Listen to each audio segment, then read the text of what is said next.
6ஆம் அதிகாரம். இவைகளுக்கு பின்பு இயேசு திபேரியா கடல் எண்ணப்பட்ட கலிலேயா கடலின் அக்கறைக்கு போனார். அவர் வியாதிக்காரரிடத்தில் செய்த அற்புதங்களை திரளான ஜனங்கள் கண்டபடியால் அவருக்கு பின் சென்றார்கள். இயேசு மலையின் மேல் ஏறி அங்கே தம்முடைய சீஷருடனே கூட உட்கார்ந்தார். அப்பொழுது யூதருடைய பண்டிகையாகிய பஸ்கா சமீபமாய் இருந்தது. இயேசு தம்முடைய கண்களை ஏறெடுத்து திரளான ஜனங்கள் தம்மிடத்தில் வருகிறதைக் கண்டு பிலிப்புவை நோக்கி, இவர்கள் சாப்பிடத்தக்கதாக அப்பங்களை எங்கே கொள்ளலாம் என்று கேட்டார். தாம் செய்யப் போகிறதை அறிந்திருந்தும் அவனை சோதிக்கும்படி இப்படி கேட்டார். பிலிப்பு அவருக்கு பிரதியுத்தரமாக, இவர்களில் ஒவ்வொருவன் கொஞ்சம் கொஞ்சம் எடுத்துக் கொண்டாலும் 200 பணத்து அப்பங்களும் இவர்களுக்கு போதாதே என்றான். அப்பொழுது அவருடைய சீஷரில் ஒருவனும் சீமோன் பேதுருவின் சகோதரனுமாகிய அந்திரேயா அவரை நோக்கி, இங்கே ஒரு பையன் இருக்கிறான். அவன் கையில் 5 வாற்கோதுமை அப்பங்களும் 2 மீன்களும் உண்டு. ஆனாலும் அவைகள் இத்தனை ஜனங்களுக்கு எம்மாத்திரம் என்றான்.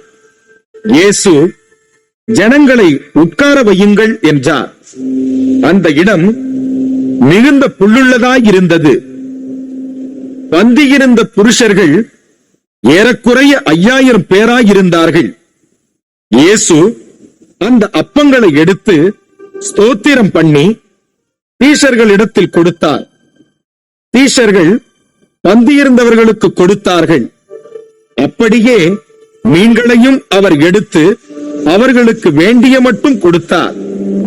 அவர்கள் திருப்தி அடைந்த பின்பு அவர் தம்முடைய சீஷர்களை நோக்கி, ஒன்றும் சேதமாய் போகாதபடிக்கு மீதியான துணிக்கைகளை சேர்த்து வையுங்கள் என்றார். அந்தப்படியே அவர்கள் சேர்த்து வாற்கோதுமை அப்பங்கள் 5 அவர்கள் சாப்பிட்டு மீதியான துணிக்கைகளினாலே 12 கூடைகளை நிரப்பினார்கள். இயேசு செய்த அற்புதத்தை அந்த மனுஷர் கண்டு, மெய்யாகவே இவர் உலகத்தில் வருகிறவரான தீர்க்கதரிசி என்றார்கள். ஆதலால் அவர்கள் வந்து தம்மை ராஜாவாக்கும்படி பிடித்துக் கொண்டு போக மனதாய் இருக்கிறார்கள் என்று இயேசு அறிந்து மறுபடியும் விலகி தனியே மலையின் மேல் ஏறினார். சாயங்காலம் ஆனபோது அவருடைய சீஷர்கள் கடற்கரைக்கு போய் படவில் ஏறி கடலின் அக்கறையில் உள்ள கப்பர்நகூமுக்கு நேராய் போனார்கள். அப்பொழுது இருட்டாயிருந்தது. இயேசுவும் அவர்களிடத்தில் வராதிருந்தார். பெருங்காற்று அடித்தபடியினாலே கடல் கொந்தளித்தது. அவர்கள் ஏறக்குறைய 3-4 மைல் தூரம் தண்டு வலித்து போன பொழுது இயேசு கடலின் மேல் நடந்து படவுக்கு சமீபமாய் வருகிறதைக் கண்டு பயந்தார்கள். அவர்களை அவர் நோக்கி, நான் தான், பயப்படாதிருங்கள் என்றார். அப்பொழுது அவரை படவில் ஏற்றிக்கொள்ள மனதாயிருந்தார்கள். உடனே படவு அவர்கள் போகிற கரையை பிடித்தது. மறுநாளில் கடலின் அக்கறையிலே நின்ற ஜனங்கள் அவருடைய சீஷர் ஏறின அந்த ஒரே படவு தவிர அங்கே வேறொரு படவும் இருந்ததில்லை என்றும், இயேசு தம்முடைய சீஷருடனே கூட படவில் ஏறாமல் அவருடைய சீஷர் மாத்திரம் போனார்கள் என்றும் அறிந்தார்கள். கர்த்தர் ஸ்தோத்திரம் செய்த பின்பு அவர்கள் அப்பம் சாப்பிட்ட இடத்துக்கு சமீபமாய் திபேரியாவிலிருந்து வேறு படவுகள் வந்தது. அப்பொழுது இயேசுவும் அவருடைய சீஷரும் அங்கே இல்லாததை ஜனங்கள் கண்டு உடனே அந்த படவுகளில் ஏறி இயேசுவை தேடிக்கொண்டு கப்பர்நகூமுக்கு வந்தார்கள். கடலின் அக்கறையிலே அவர்கள் அவரை கண்டபோது, ரவி, நீர் எப்பொழுது இவ்விடம் வந்தீர் என்று கேட்டார்கள்.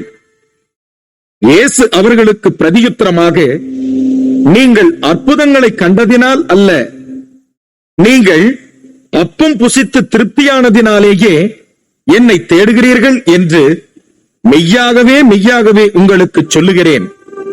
அழிந்து போகிற போதனத்திற்காக அல்ல, நித்திய ஜீவன் வரைக்கும் நிலை நிற்கிற போஜனத்திற்காகவே கிரியை நடப்பியுங்கள். அதை மனுஷகுமாரன் உங்களுக்கு கொடுப்பார்.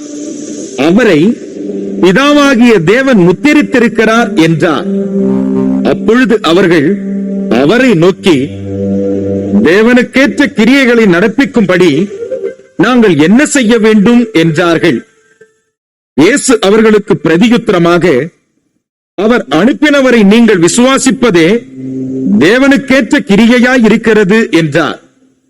அதற்கு அவர்கள், அப்படியானால் உம்மை விசுவாசிக்கும்படிக்கு நாங்கள் காணத்தக்கதாக நீர் என்ன அடையாளத்தை காண்பிக்கிறீர்? என்னத்தை நடப்பிக்கிறீர்? வானத்திலிருந்து அவர்களுக்கு அப்பத்தை புசிக்க கொடுத்தார் என்று எழுதியிருக்கிறபடி நம்முடைய பிதாக்கள் வனாந்தரத்தில் மன்னாவை புசித்தார்களே என்றார்கள். இயேசு அவர்களை நோக்கி, வானத்திலிருந்து வந்த அப்பத்தை மோசே உங்களுக்கு கொடுக்கவில்லை. என் பிதாவோ வானத்திலிருந்து வந்த மெய்யான அப்பத்தை உங்களுக்கு கொடுக்கிறார் என்று மெய்யாகவே மெய்யாகவே உங்களுக்கு சொல்லுகிறேன்.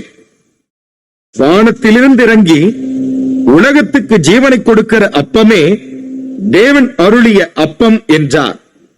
அப்பொழுது அவர்கள் அவரை நோக்கி, ஆண்டவரே, இந்த அப்பத்தை எப்பொழுதும் எங்களுக்கு தர வேண்டும் என்றார்கள். இயேசு அவர்களை நோக்கி, ஜீவ அப்பம் நானே. என்னிடத்தில் வருகிறவன் ஒரு காலும் பசியடையான். என்னிடத்தில் விசுவாசமாய் இருக்கிறவன் ஒரு காலம் தாகமடையான். நீங்கள் என்னை கண்டிருந்தும் விசுவாசியாமல் இருக்கிறீர்கள் என்று உங்களுக்கு சொன்னேன். பிதாவானவர் எனக்கு கொடுக்கிற யாவும் என்னிடத்தில் வரும். என்னிடத்தில் வருகிறவனை நான் புறம்பே தள்ளுவதில்லை. என் சித்தத்தின்படி அல்ல, என்னை அனுப்பினவருடைய சித்தத்தின்படி செய்யவே நான் வானத்திலிருந்து இறங்கி வந்தேன். அவர் எனக்கு தந்தவைகளில் ஒன்றையும் நான் இழந்து போகாமல் கடைசி நாளில் அவைகளை எழுப்புவதே என்னை அனுப்பின பிதாவின் சித்தமாயிருக்கிறது.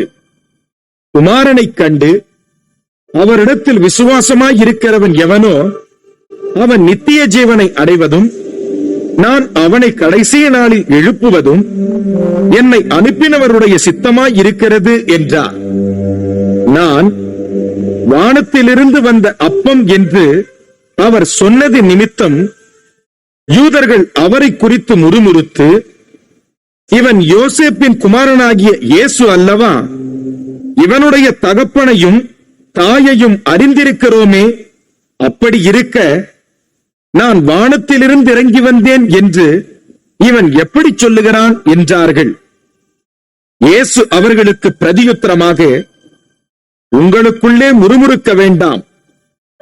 என்னை அனுப்பின பிதா ஒருவனை இழுத்துக் கொள்ளாவிட்டால் அவன் என்னிடத்தில் வரமாட்டான். கடைசி நாளில் நான் அவனை எழுப்புவேன். எல்லாரும் தேவனாலே போதிக்கப்பட்டிருப்பார்கள் என்று தீர்க்கதரிசிகளின் ஆகமத்தில் எழுதியிருக்கிறதே. ஆகையால் பிதாவினிடத்தில் கேட்டு கற்றுக்கொள்ளுகிறவன் எவனும் என்னிடத்தில் வருகிறான். தேவனிடத்தினின்று வந்தவரே தவிர வேறொருவரும் பிதாவை கண்டதில்லை. இவரே பிதாவை கண்டவர். என்னிடத்தில் விசுவாசமாய் இருக்கிறவனுக்கு நித்திய ஜீவன் உண்டென்று மெய்யாகவே மெய்யாகவே உங்களுக்கு சொல்லுகிறேன். ஜீவ அப்பம் நானே. உங்கள் பிதாக்கள் வனாந்தரத்திலே மன்னாவை புசித்திருந்தும் மரித்தார்கள். இதிலே புசிக்கிறவன் மறியாமல் இருக்கும்படி வானத்திலிருந்து இறங்கின அப்பம் இதுவே. நானே வானத்திலிருந்து இறங்கின ஜீவ அப்பம். இந்த அப்பத்தை புசிக்கிறவன் என்றென்றைக்கும் பிழைப்பான். நான் கொடுக்கும் அப்பம் உலகத்தின் ஜீவனுக்காக நான் கொடுக்கும் என் மாம்சமே என்றார். அப்பொழுது யூதர்கள், இவன் தன்னுடைய மாம்சத்தை எப்படி நமக்கு புசிக்க கொடுப்பான் என்று தங்களுக்குள்ளே வாக்குவாதம் பண்ணினார்கள். அதற்கு இயேசு அவர்களை நோக்கி, நீங்கள் மனுஷகுமாரனுடைய மாம்சத்தை புசியாமலும் அவருடைய இரத்தத்தை பானம் பண்ணாமலும் இருந்தால் உங்களுக்குள்ளே ஜீவனில்லை என்று மெய்யாகவே மெய்யாகவே உங்களுக்கு சொல்லுகிறேன். என் மாம்சத்தை புசித்து என் இரத்தத்தை பானம் பண்ணுகிறவனுக்கு நித்திய ஜீவன் உண்டு. நான் அவனை கடைசி நாளில் எழுப்புவேன். என் மாம்சம் மெய்யான போஜனமாயிருக்கிறது, என் இரத்தம் மெய்யான பானமாயிருக்கிறது. என் மாம்சத்தை புசித்து என் இரத்தத்தை பானம் பண்ணுகிறவன் என்னிலே நிலைத்திருக்கிறான், நானும் அவனிலே நிலைத்திருக்கிறேன். ஜீவனுள்ள பிதா என்னை அனுப்பினது போலவும், நான் பிதாவினால் பிழைத்திருக்கிறது போலவும், என்னை புசிக்கிறவனும் என்னாலே பிழைப்பான். வானத்திலிருந்து இறங்கின அப்பம் இதுவே. இது உங்கள் பிதாக்கள் புசித்த மன்னாவைப் போலல்ல. அவர்கள் மரித்தார்களே, இந்த அப்பத்தை புசிக்கிறவனோ என்றென்றைக்கும் பிழைப்பான் என்றார். கப்பர்நகூமில் உள்ள ஜெப ஆலயத்திலே அவர் உபதேசிக்கையில் இவைகளைச் சொன்னார். அவருடைய சீஷரில் அநேகர் இவைகளை கேட்ட பொழுது, இது கடினமான உபதேசம், யார் இதை கேட்பார்கள் என்றார்கள். சீஷர்கள் அதை குறித்து முறுமுறுக்கிறார்கள் என்று இயேசு தமக்குள்ளே அறிந்து அவர்களை நோக்கி, இது உங்களுக்கு இடரலாய் இருக்கிறதோ? மனுஷகுமாரன் தாம் முன்னிருந்த இடத்திற்கு ஏறி போகிறதை நீங்கள் காண்பீர்களானால் எப்படி இருக்கும்? ஆவியே உயிர்ப்பிக்கிறது, மாம்சமானது ஒன்றுக்கும் உதவாது. நான் உங்களுக்கு சொல்லுகிற வசனங்கள் ஆவியாயும் ஜீவனாயும் இருக்கிறது. ஆகிலும் உங்களில் விசுவாசியாதவர்கள் சிலர் உண்டு என்றார். விசுவாசியாதவர்கள் இன்னார் என்றும் தம்மை காட்டிக் கொடுப்பவன் இன்னான் என்றும் ஆதி முதலாக இயேசு அறிந்திருந்தபடியால் அவர் பின்னும், ஒருவன் என் பிதாவின் அருளை பெறாவிட்டால் என்னிடத்திற்கு வரமாட்டான் என்று இது நிமித்தமே உங்களுக்கு சொன்னேன் என்றார். அது முதல் அவருடைய சீஷரில் அநேகர் அவருடனே கூட நடவாமல் பின்வாங்கி போனார்கள். அப்பொழுது இயேசு 12 நோக்கி, நீங்களும் போய்விட மனதாய் இருக்கிறீர்களோ என்றார். சீமோன் பேதுரு அவருக்கு பிரதியுத்தரமாக, ஆண்டவரே, யாரிடத்தில் போவோம்? நித்திய ஜீவ வசனங்கள் உம்மிடத்தில் உண்டே. நீர் ஜீவனுள்ள தேவனுடைய குமாரனாகிய கிறிஸ்து என்று நாங்கள் விசுவாசித்தும் அறிந்தும் இருக்கிறோம் என்றான். இயேசு அவர்களை நோக்கி, 12 உங்களை நான் தெரிந்து கொள்ளவில்லையா? உங்களுக்குள்ளும் ஒருவன் பிசாசாய் இருக்கிறான் என்றார். சீமோனின் குமாரனாகிய யூதாஸ் காரியோத்து 12 ஒருவனாய் இருந்தும் தம்மை காட்டிக் கொடுக்க போகிறவனாய் இருந்தபடியினால் அவனை குறித்து இப்படி சொன்னார்.